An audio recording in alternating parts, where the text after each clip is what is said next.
Alright guys, how's it going? Eastbayanglers out here today. We're talking all about fishing, generally any kind of fishing, freshwater, saltwater. We love it, can't get enough. So today we're talking all about how anglers today are more and more relying on electronics instead of developing a feel, developing their skill, and basically harnessing all that together, kind of being able to read the water.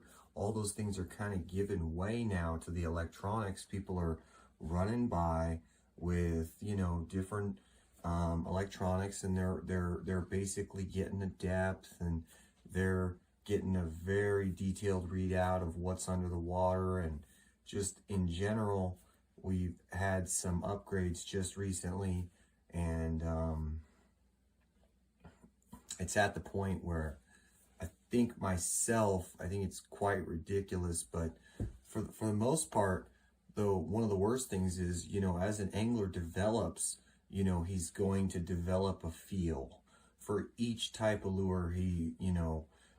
Each type of lure that is, different in presentation and in the way you work it and stuff like that. So each different technique, and you're going to develop that feel over years and years of on the water experiences. So, it's really hard. What's that worth? What's it worth to be able to pull up on a spot and read it without looking at any electronics, to already have the high percentage areas marked in your mind, to already understand where these fish are probably at, and if not, in option A, they're probably option B. So, maybe you think, okay, they're spawning, and you realize, okay, I don't see any. So they're probably in pre-spawn, or maybe, you thought it was pre-spawn and you get at the lake and haven't been there yet, and, they're on beds. So there are going to be situations, but being able to just know, to feel, when you wake up, to be able to feel it in the air, I'm going to catch fish. Today's going to be a good day. Those are the kinds of things, and I feel like when you rely on electronics, you can throw a lot of baits down there and eventually they're going to hit something, right?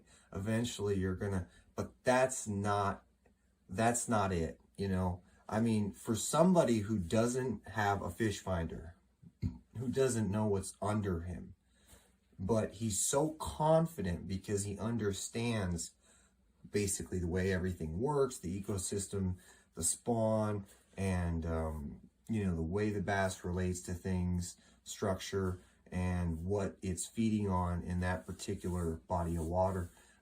That angler is going to basically, I'm trying to explain it, he's going to be extremely confident in his areas, and he doesn't need all the electronics. And what it's going to do is it's going to basically show up in other areas. So I'm trying to break it down simply here. If you're using a fish finder, you look down, and a lot of times you're circling back, you're doing a lot of things that you normally wouldn't. You're spending a lot of time looking at a screen, right? You're spending a lot of time trying to figure out this and figure out that, but you're really, actually, in my mind, it's kind of almost a waste of time. Are these fish shallow? Are they suspended? Are they out in open water? Are they in deep water? What time of year is it?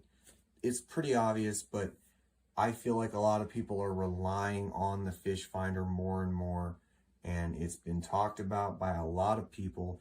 I thought I would bring it up because I honestly feel like they should be banned from fishing tournaments, because, if you don't understand, then, I feel like there's a lot of years, a lot of work that goes into it. And I feel like there's a competitive edge. There's an edge non-competitively. It's, pretty awesome. But hopefully yeah, they do something, because it's getting insane how many gadgets they're using at the, you know, tournaments these days. So I'm not sure what you guys feel like. Why don't you subscribe below? Let us know how you feel about things when it comes to what we're talking about here. And like, subscribe. Thank you for watching. We appreciate your support, so keep on supporting us so we can keep doing what we love for you.